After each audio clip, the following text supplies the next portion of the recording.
तो वह केवल भगवान हैं, परमेश्वर हैं। इसके भिन्न और कोई भी चीज प्राप्त करने के योग्य नहीं है, प्राप्तव्य नहीं है। प्राप्त करने के योग्य वो चीज होती है कि जिसको प्राप्त करने के बाद और कुछ प्राप्त करना न रहे।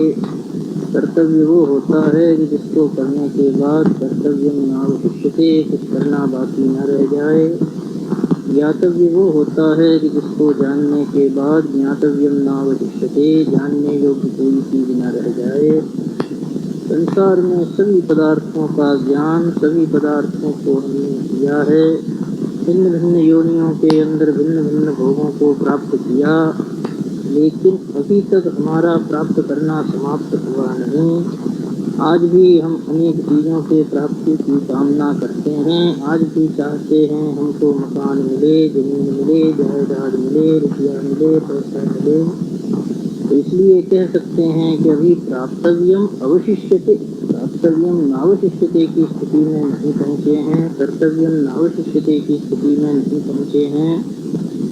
इसलिए सारी चीज़ों को देख लिया, उनके द्वारा प्राप्त हुआ नहीं। तो स्वभावतः प्रश्न होता है कि कोई अन्य ऐसी चीज़ है कि जिसको प्राप्त करने के बाद किसी अन्य चीज़ को प्राप्त नहीं करना पड़ेगा। शास्त्रों के अंदर बतलाया कि केवल परम तत्व परमात्मा ही ऐसा है कि जिसको प्राप्त करने के बाद, जिसको जान लेने के बाद और कुछ भी प्राप्त करने योग्य, जानने योग्य रहता नहीं। अब उस परमात्मा की प्राप्ति कैसे की जाए? तो बहुत बार मनुष्य समझता है कि कहीं जंगल में जाकर के बैठ जाएं, वहाँ परमेश्वर की प्राप्ति हो जाएगी। यदि जंगल में जाने मात्र से परमेश्वर की प्राप्ति हुआ करती तो सिंह, शेर इत्यादि सभी ब्रह्मज्ञानी हो गए होते, ब्रह्मनिष्ठ हो गए होते, परमात्मा तत्व को उन्होंने प्राप्त कर लिया होता। लेकिन वस्तुस्थिति में वो लोग भी इसी प्रकार से निम्न योनि में हैं जिस प्रकार से दूसरे ग्राम्य पशु, गांव में रहने वाले गाय, कुत्ते इत्यादि, उनमें और वन्य पशुओं के अंदर कोई भी भेद है नहीं। ज्ञान की दृष्टि से दोनों एक जैसे ही हैं। ठीक इसी प्रकार से यदि हम जंगल में भी चले जाते हैं, हमारा मन हमारे साथ जाता है और जहाँ हम जाएंगे वहाँ जो मन है वह सारे संसार को वैसा का वैसा उत्पन्न कर देता है। ये प्राप्त जो किया जाता है जंगल में जाने से प्राप्त नहीं होता। ये तो जीवन को सम्यक रूपेण बनाने से ठीक ठीक जीवन का निर्माण करना, यही एक कला है और यही वस्तुतः वैदिक सनातन धर्म की विशेषता है। दूसरे जितने भी धर्म हैं, बौद्ध, जैन आदि, तो ये मानते हैं कि जब तक मनुष्य परिव्राजक न बन जाए, जब तक मनुष्य संसार के कार्य को न छोड़ देवे, तब तक उसको मुक्ति नहीं हो सकती। लेकिन हमारे वैदिक धर्म के अंदर ये दृष्टिकोण रखा गया कि जनकादिकों ने कर्म करते हुए भी मुक्ति को प्राप्त कर लिया। इसलिए क्या कि केवल ये चीज नहीं है कि घर छोड़ने से या कर्म छोड़ने से ही उसकी प्राप्ति हो सकती है। इसकी प्राप्ति के लिए तो ठीक प्रकार के विचार और ठीक प्रकार के जीवन की जरूरत है। और ये जीवन बहुत से शास्त्र पढ़ने से आता नहीं, बहुत कुछ तत्व विचार करने से आता नहीं, ये तो जीवन को व्यतीत करने से आता है। सत्य बड़ा सीधा सादी चीज हुआ करती है, सभी जानते हैं। सत्य का पालन करना चाहिए, अहिंसा का पालन करना चाहिए, राग द्वेष का परित्याग करना चाहिए, ईर्ष्या द्वेष से बचना चाहिए, ये सभी जानते हैं। लेकिन जानते हुए भी कर नहीं पाते, उसको कार्य रूप में परिणत नहीं कर सकते। तो ये केवल शास्त्रों को पढ़ने से हो नहीं सकता। स्वयं आचार्यपाद भगवत पूज्यपाद कहते हैं कि घटो वामृत पिंडोप्यणुरपि च धूमोऽग्निरचलः घटो वा तन्तुर्वा परिहरति किं घोरशमनम् यथा कण्ठक्षोभं वहसि तरसा तर्कवचसा पदाम्भोजं शम्भोर्भज परमसौख्यं व्रजसुधी। भगवान शंकर भगवत पादाचार्य कहते हैं कि संसार के अंदर लोग विचार करते हैं ये घड़ा है या मृतपिंड है। नैयायिक यही विचार किया करते हैं घट जो है ये मृतपिंड से भिन्न है कि भिन्ना भिन्न है या भिन्न है, या जैसा वेदांती कहते हैं वैसा कोई चतुर्थ निर्वचनीयतावाद को लाया जाए। उसी प्रकार से पट तंतु से भिन्न है या भिन्ना भिन्न है। कहते हैं कि ये सारे ही विचार मनुष्य करता है। लेकिन वस्तु स्थिति ये है कि ये सब क्या है, तो कहते हैं वृथा कंठक शोभम, ये तो केवल गले पे सुखाना है।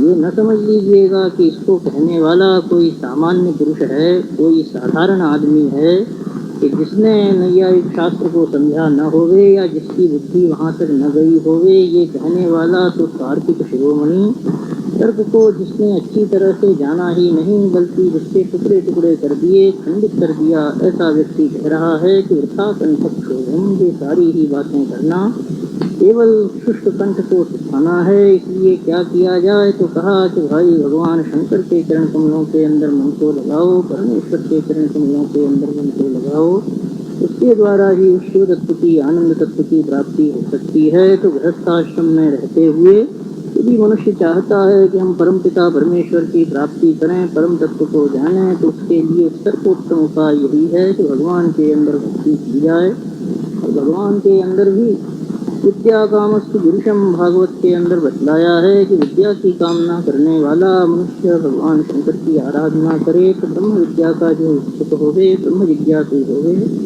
उसके लिए भगवान शंकर की उपासना अवश्य करनी है। उसके द्वारा मनुष्य उस ब्रह्म विद्या की प्राप्ति कर सकता है, केवल शास्त्र के पठन पाठन से नहीं, केवल उसको पढ़ लेने से नहीं। और ये भगवान की भक्ति करना कोई अति दुर्लभ भी नहीं है, कोई कठिन भी नहीं है, क्योंकि भगवान की पूजा करना बड़ा सरल है। आचार्य अप्पय दीक्षितेंद्र तो यहाँ तक कहते हैं कि अर्कद्रोण प्रभृति कुसुमैरर्चनं ते विधेयं, प्राप्यं तेन स्मरहर फलं मोक्ष साम्राज्य लक्ष्मी, एतज्जानन्नपि शिव शिव व्यर्थयन् कालमात्मन्नात्मद्रोही कर्णविवशो भूय साधक पतामी। कहते हैं भगवान शंकर की पूजा करने में कोई अधिक कठिनता नहीं है। आंकड़े का पेड़ बड़ा सस्ता सब जगह मिलता है। दूब को प्राप्त करना भी कठिन नहीं है। इसके फूलों के द्वारा भगवान शंकर प्रसन्न हो जाते हैं। बहुत हुआ तो एक लोटा जल चढ़ा दो, गंगा जल चढ़ा दो तो और अच्छा है। इतने मात्र से प्रसन्न हो जाते हैं। लेकिन कहते हैं अप्पय दीक्षितेंद्र कि यहाँ ये परिस्थिति है कि इंद्रियों के वश में हुआ मैं करण विवशः, इंद्रियों के वश में होने के कारण ऐसा अधपतामी, बार बार नीचे ही गिरता हूँ। तो ये भगवान शंकर की उपासना करना कोई कठिन नहीं है, इसमें कोई ज़्यादा धन की खर्च नहीं है। विष्णु भगवान के लिए तो और भी गहने वगैरह बड़ा ठाट बाट बनाना पड़ता है, देवी के लिए कोई ठाट बाट की भी जरूरत नहीं, और उससे प्राप्ति इतनी बड़ी चीज की हो जाती है। लेकिन कब, जब हम प्रेम के द्वारा भगवान के अंदर मन को लगावें, तो ये गृहस्थाश्रम में रहते हुए भी अगर जीवन का निर्माण करना चाहते हैं, परमेश्वर की प्राप्ति करना चाहते हैं, तो ये सीधा उपाय है कि परमेश्वर की उपासना की जाए, जिससे ब्रह्म विद्या की प्राप्ति होगी। ईश्वरानुग्रहादेव पुंसामद्वैत वासना, भगवान की कृपा से ही मनुष्य के अंदर अद्वैत की वासना बनती है। अद्वैत का ज्ञान पुस्तकों के पढ़ने से हो सकता है।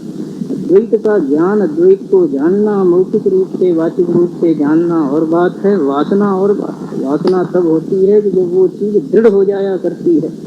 सामान्य रूप में भी यही देखा जाता है कि जिस चीज की मन में वासना बन जाए तो उसका चिंतन निरंतर होता रहता है। अपने पुत्र के प्रेम की वासना है तो उसका मुखड़ा बराबर याद आता है, और जिसके प्रति प्रेम नहीं है, जिसके प्रति कोई भावना नहीं है, तो उसका स्मरण भी होता नहीं।